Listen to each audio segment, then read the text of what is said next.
May 16, 2022. A cool spring evening in Winnipeg. The Red River breeze carries the smell of damp soil and gasoline from the city's industrial yards. It is on this night that the grisly trail of Jeremy Skibicki is first exposed. Police are called to a dumpster behind an apartment building in the Transcona neighborhood. Inside, they discover what no one is prepared for: human remains.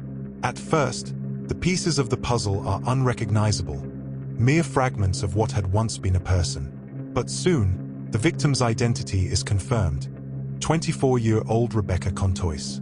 This discovery would not be the end. It would be the beginning. Because what investigators had stumbled upon was not an isolated act of violence, but the opening chapter of a killing spree that would stretch across months, claim multiple lives, and ignite an urgent national debate about violence against Indigenous women, police response, and the very meaning of justice in Canada. Rebecca Contois, young, outgoing, fiercely connected to her family, had been reported missing earlier in May. Her partial remains were recovered from the dumpster on May 16, 2022, but more of her body would later be found at the Brady Road landfill, a sprawling sea of garbage on the southern edge of the city, where investigators in hazmat suits sifted through tons of waste for days. Rebecca's death, horrific as it was, would turn out not to be the only tragedy. Authorities would later name two more Indigenous women, Morgan Harris, 39, and Marcedes Myran, 26, as Skibicki's victims. Both were reported missing in the spring of 2022. Their bodies were never recovered, but investigators tied their disappearances to Skibicki through chilling digital and forensic evidence. And then there was the fourth victim, an unidentified woman, known only by the spirit name given to her by Indigenous leaders, Uncoded-True, Buffalo Woman. She represents not just a life lost, but a symbol of all those who vanish without names, the women erased twice, once in death and once in anonymity. March 2022. Snow still covers the ground in Winnipeg. In the shadows of the shelters and encampments that dot the city, a predator is hunting. Jeremy Skibicki, 35 years old, unemployed, isolated, and deeply entrenched in a world of extremist rhetoric online, begins preying on vulnerable Indigenous women. He meets them in shelters, lures them with offers of food, a place to stay, or simply companionship, before turning on them with unspeakable violence. May 1, 2022. One woman disappears, her absence hardly noted by the larger city, but deeply felt in her community. 2 weeks later, the discovery of Rebecca's remains would reveal that these vanishings were no coincidence. They were a pattern. May 16, 2022. The call to Transcona. The dumpster. Rebecca's body. This date becomes the flashpoint, the moment when Jeremy Skibicki's secret life of horror begins to unravel. Jeremy Skibicki was not a mystery man. He was not a shadowy figure hiding in the woods. He was a Winnipeg resident with a Facebook page, selfies, and a public trail of words that now read like a manifesto of hate. On his social media, Skibicki posted violent, extremist rhetoric, including rants about immigrants and Indigenous people.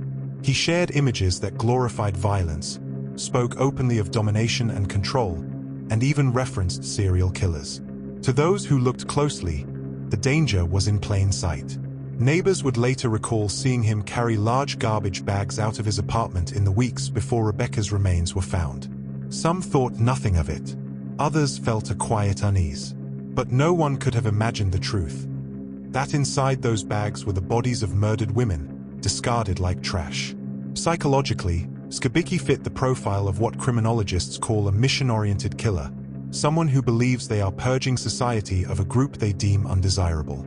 In this case, Indigenous women. His victims were not random. They were targeted, vulnerable, chosen.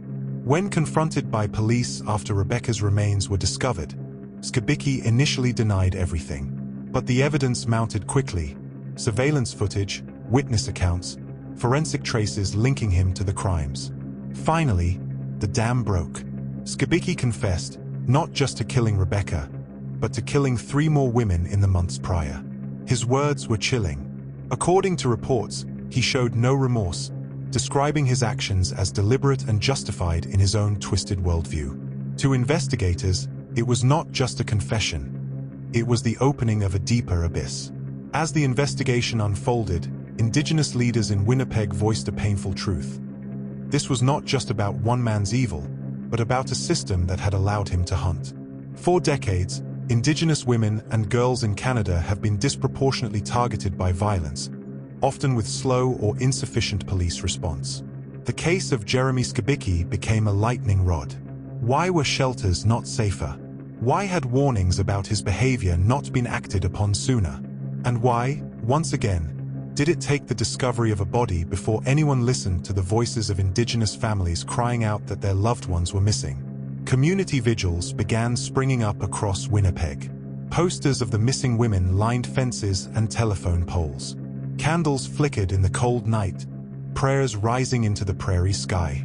At one gathering, an elder's voice trembled. We told them. We begged them to listen. And now, for more of our daughters are gone. One of the darkest chapters of this case is tied to geography. After Rebecca's partial remains were found in the Transcona dumpster, investigators discovered more of her body at the Brady Road landfill. The sight of officers in masks and gloves, combing through mountains of waste, became a searing image of the investigation. Later, authorities would confirm that they believed Morgan Harris and Marcedes Myran were also disposed of in landfills. The landfill became not just a crime scene, but a battlefield of public outrage. Families demanded full searches. Police argued about feasibility, citing safety and logistical limits. To many Indigenous families, the refusal to search every inch of those landfills was proof of systemic disregard, another wound piled on top of tragedy. On May 18, 2022, just 2 days after Rebecca's remains were first discovered, police arrested Jeremy Skibicki at his apartment. The images from that day are stark.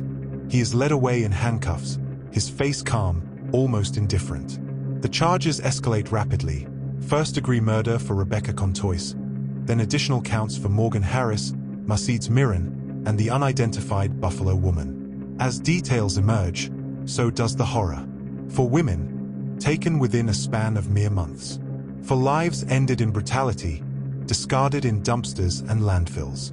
And one man, at the center of it all, unapologetic, even proud. In the weeks that followed, Winnipeg became a city in mourning and in anger. Vigils turned into marches. Families stood outside courthouses holding signs, "No more stolen sisters." Indigenous leaders demanded not just justice for these 4 women, but systemic change to protect the next generation. Skibicki's case became more than a criminal proceeding. It became a mirror, reflecting the dark truths Canada has struggled to face about its treatment of Indigenous women. May 18, 2022, 9 a.m. Winnipeg police arrive at a modest apartment complex in the city's North Kildonan neighborhood. Residents watch from their balconies as a team of officers in tactical gear moves in. Moments later, Jeremy Skibicki is led out in handcuffs, his face expressionless, his eyes cold. Just 2 days earlier, partial remains of 24-year-old Rebecca Contois had been found in a dumpster in Transcona. Now, the man accused of putting them there was under arrest.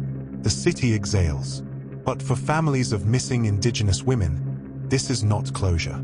It is the start of a darker revelation. Rebecca was not alone. May 19, 2022, 3:15 p.m. At Winnipeg's downtown courthouse, prosecutors file their first charge: first-degree murder in the death of Rebecca Contois. Skibicki sits silent, his hands cuffed, occasionally glancing at the gallery where Rebecca's relatives weep quietly. His demeanor is chilling, calm, detached, as though the weight of the accusation barely registers. But investigators are already digging deeper. His online presence reveals violent extremist rhetoric, posts celebrating domination, and rants laced with hate against Indigenous women. Detectives retrace his movements between March and May 2022. Patterns emerge. Disappearances align with his timeline. June 2022. Police publicly confirm what families had feared. Skibicki is charged with 3 additional counts of first-degree murder for the deaths of Morgan Harris, 39, Marcedes Myran, 26, and an unidentified woman later honored with the spirit name Uncoded-True, Buffalo woman. 4 victims. 4 counts of murder. One city in shock. June 20th, 2022, 11:30 a.m. Winnipeg police confirm that some of Rebecca's remains were located at the Brady Road landfill. The site becomes a grim symbol of the case, rows of garbage trucks dumping mountains of waste, while investigators in hazmat suits sift through debris, searching for traces of human life. November 2022. Investigators quietly conclude that the remains of Morgan Harris and Marcedes Myran are likely buried in another site, the Prairie Green landfill, just north of the city. Families demand a full search. Police argue it would be dangerous, costly, and potentially inconclusive. December 1st, 2022, 7 p.m. Outside the Manitoba legislature, a candlelight vigil turns into a protest. Hundreds chant, "Search the landfills." Elders speak through tears. One woman shouts into a megaphone, "Our daughters are not garbage. Search for them." The refusal to search Prairie Green becomes a flashpoint, sparking national outrage and a painful reminder of systemic disregard for Indigenous women's lives. March 2023. Nearly a year after his arrest, Skibicki's defense signals its strategy. They will argue that he is not criminally responsible, NCR, due to mental illness. It is the Canadian equivalent of an insanity plea. If successful, Skibicki would not walk free, but he would avoid prison, confined instead to a psychiatric facility. April 11th, 2023, 10 a.m. Court proceedings begin. Prosecutors open with a timeline so precise it feels like a clockwork of horror. They display photos of the Transcona dumpster, the Brady Road landfill, and evidence bags containing Rebecca's clothing. They present Skibicki's own Facebook posts, filled with hate speech. They replay his police confession, where he admits to targeting Indigenous women specifically. His words, "I chose them because no one would care." The gallery gasps.